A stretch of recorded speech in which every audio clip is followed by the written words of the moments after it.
Masih bicara soal membaca politik putar haluan dari Partai Perindo, Haritanu Sudibyo. Mas Gun-Gun, kalau saya tanya pasti jawabannya lain ke Mas Ahmad Rafiq. Tapi Anda membaca apa? Kenapa pilihannya saat ini? Kenapa kemudian berubah haluan yang selama ini kita lihat? Anda bisa lihat di rekam jejak berita-berita digital bagaimana pernyataan dari seorang Haritanu Sudibyo kepada pemerintahan Joko Widodo dan lain sebagainya. Kenapa?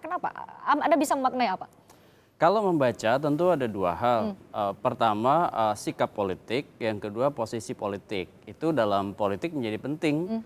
Sikap politik Perindo hari ini lewat Pak Haritanu menyatakan mendukung ya kan pemerintahan Pak Jokowi. Tetapi apakah kemudian posisi politiknya nanti akan mengusung? Ya, itu dua hal yang kita harus bedakan. Yang berbeda karena tidak seluruh dukungan itu menjadi usungan. Kalau mengusung itu ada proses kandidasi namanya. Dan untuk Perindo, pemilu 2019 itu karena putusan kemarin undang-undang pemilu dengan ambang batas 20% kursi DPR dan 25% suara sah nasional dan basis materialnya tentu dari 2014, sementara Perindo belum menjadi kontestan di 2014, maka posisi mengusungnya tentu menjadi abstrak. Nah, oleh karena itu maka pilihan kata menjadi lebih pas, yaitu mendukung. Ini tentu akan menjadi positioning Partai Perindo dan Pak HT tentu dalam konstelasi politik nasional, terutama dalam pola hubungan kuasanya dengan Jokowi. Kalau saya melihat Presiden begini, ada hal yang unik ya. Memang ketika putar haluan itu sebagian orang kaget. Kemarin banyak melakukan kritik, sekarang banyak memberikan apresiasi atau pujian. Ingat dalam politik itu tidak ada kawan dan lawan yang abadi. Gini, pola hubungan itu seringkali tidak monologis dan tidak dualistis. Ini bahasa akademik, tentu terjemahannya kurang lebih. Kalau monologis itu ketika ada dua hal yang kontradiktif, Anda kemudian berjalan ke kutub ekstrim, maka akan semakin menjauh. Kalau dualistis, dua hal yang kontradiktif itu tidak bisa saling berhubungan. Dalam politik itu seringkali modelnya ada dialektis, yaitu proses kompromi, proses negosiasi, proses macam-macam itu kerap kali terjadi. Nah, dan itulah yang kemudian saya lihat proses yang dilakukan oleh Pak HT dan Perindo. Apa faktor penyebabnya? Kalau saya melihat ini bukan khas hari ini aja, Presiden, tapi juga di banyak peristiwa politik. Dan menurut saya Pak HT dan Perindo melakukan positioning itu karena biasanya kongsi-kongsi dalam politik itu variabelnya 3. Ini sering disebut sebagai pendekatan opportunity structure, pendekatan struktur peluang nih. Kalau pertama itu biasanya yang disebut dengan cost of entry kan, biaya pertarungan. Biaya pertarungan itu bukan hanya finansial, tapi biasanya misalnya politik, bisnis, hukum, itu yang dihitung sebagai resiko. Kalau hukum kemudian ada kasus-kasus yang menyebut nama Haritanu di dalamnya, menurut Anda itu terkait? Ya, maksud saya begini, cost of entry itu tentu akan dibaca kan, karena masuk gelanggang pertarungan itu banyak sekali resikonya. Selain finansial, uang, itu juga resiko tekanan politik, kemudian proses-proses yang kemudian menyebabkan tidak selalu nyaman kan, dan itu tentu akan dihitung oleh HT, dihitung oleh Mas Rafiq dan Partai Perindo secara organisasi. Kemudian yang kedua adalah soal probabilitas nih, kemungkinan perolehan suara, misalnya Perindo di 2019, kemudian ini dalam konteks mencari apakah nanti ketika saat ini menyatakan mendukung Jokowi akan ikut mengatrol perolehan suara Perindo kalau ikut di pemilu 2019. Betul sekali. Dan yang ketiga itu biasanya adalah keuntungan dalam kekuasaan. Nah, keuntungan dalam kekuasaan itu kan biasa jadi variabel penting dalam konteks kongsi-kongsi politik.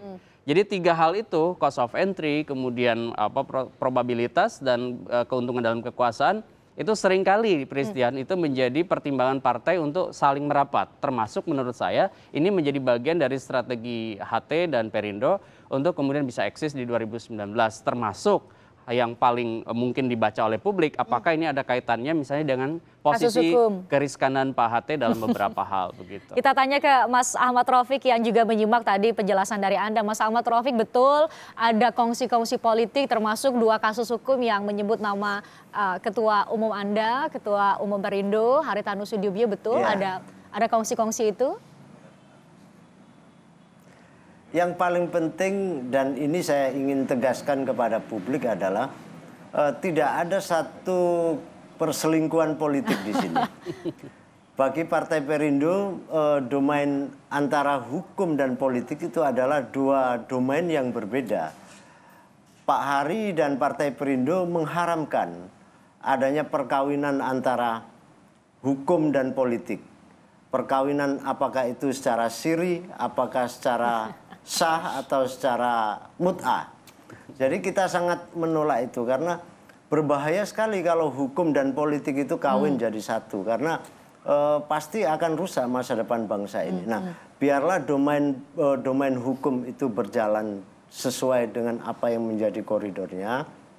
Sementara di sisi yang lain, politik itu terkait dengan strategi dan pembangunan bangsa ini ke depan. Pak Hari selaku ketua umum, walaupun dalam konteks beliau hari ini sedang mengalami satu persoalan hukum, tetapi sebagai ketua umum beliau harus bertanggung jawab sebagai ketua umum partai politik untuk memikirkan masa depan bangsa ini. Itu jadi yang hendak ditegaskan ini satu hal yang sangat berbeda. Jadi dua hal yang berbeda maksudnya ya, Mas Ahmad Rofiq. Ini yang bisa saya jelaskan. Mas Gun-Gun, saya ingin Anda menyederhanakan ini. Waktu kita sudah mepet, kita harus closing, tapi saya ingin Anda menyederhanakan ini, menjelaskan kepada kami yang awam politik. Iya, ada dua hal yang berbeda. Ada ranah hukum, ada ranah politik. Bagaimana kami membaca ini dalam konteks pemilu 2019 sebentar lagi. Ini bagaimana pergerakan peta politik kita? Ya, seringkali memang kompleks ya. Maksud saya tidak sederhana pemilahan hukum dan politik itu dalam konteks praksis. Seringkali misalnya hal-hal yang kemudian ada di wilayah hukum itu beririsan sekali dengan kekuatan-kekuatan politik. Secara normatif benar dua hal itu harusnya memang tegas terpisah. Tetapi kompleksitas pola hubungan politik itu seringkali juga memosisikan dua hal itu berkelindan. Dua hal itu saling berhubungan erat. Oleh karena itu variabel strategi itu bisa dibaca sebagai dua hal. Pertama, strategi ke depan ternyangkut 2019. Yang kedua, bagian dari exit strategi juga dari persoalan-persoalan yang mungkin ada di Perindo atau di Pak Hate. Bisa jadi ada dua hal itu interpretasi dari seorang Gun-Gun Haryanto. Apa kira-kira jawaban sebenarnya, waktu yang akan menjawab, dan juga sama-sama kita saksikan seperti apa manuver-manuver politik partai-partai politik yang mau ikut bertarung di pemilu 2019. Mas Ahmad Rofiq, Sekjen Partai Perindo, terima kasih sudah bergabung di Sapa Indonesia Malam. Terima kasih juga untuk Anda, Mas Gun-Gun Haryanto. Nanti kalau datang lagi ke Sapa Indonesia Malam, saya ajak ngopi deh ke coffee shop sebelah, karena waktu kita hanya 30 menit. Lebih santai, karena waktu kita hanya 30 menit hari ini ya, kita harus sudahi pertemuan kita.